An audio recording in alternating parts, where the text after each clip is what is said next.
Well, the defense team for Army Private First Class Bradley Manning began their case today. Lawyer David Coombs began by focusing on the video that kicked off the biggest document drop in American history. It shows Apache helicopters firing down on civilians and journalists in Iraq. For the latest from Fort Meade, RT correspondent Liz Wall has been following this trial since day one.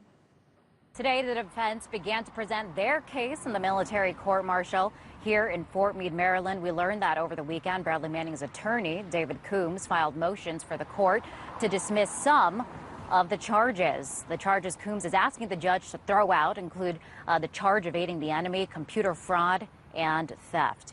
Now, Coombs filed these motions after the prosecution rested its case last week.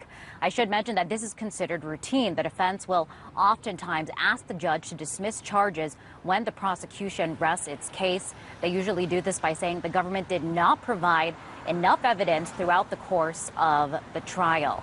Now, the defense opened up today by showing the now infamous collateral murder video. They showed the video in its entirety, all 39 minutes of it, despite objections from the prosecution. It's a video Bradley Manning leaked to the whistleblowing website WikiLeaks.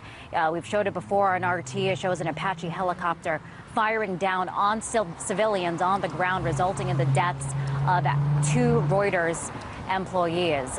They were killed in that attack, and the military has said that the pilots made a mistake and thought that they were enemy combatants. Manning has admitted to handing this secret video over to WikiLeaks, but says he didn't do it to leak to aid the enemy and that he didn't steal the information. We should hear the government's response to the motions to dismiss the charges by either Wednesday or Thursday, and after that, the judge will make a ruling. Now, the first witness that the defense called to the stand today was Chief Warrant Officer Joshua Erasman. He worked with Manning as an intelligence analyst in Iraq. Erasman talked about how Manning was very skilled at using computers. When asked about how common burning CDs were, he said it was very common. He also said that as intelligence analysts, they had access to a wide swath of classified information, and this could be helpful in refuting the government's charge that Manning stole secret information. Rather, this is information that he was able to access with the security clearance that he had at the time as an intelligence analyst.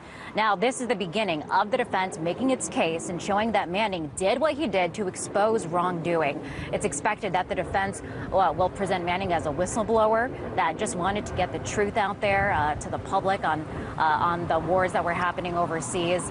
Now, these are actions many of Manning's supporters very loyal, following this trial, coming to this trial wearing their Truth T-shirts. These are actions that they call heroic.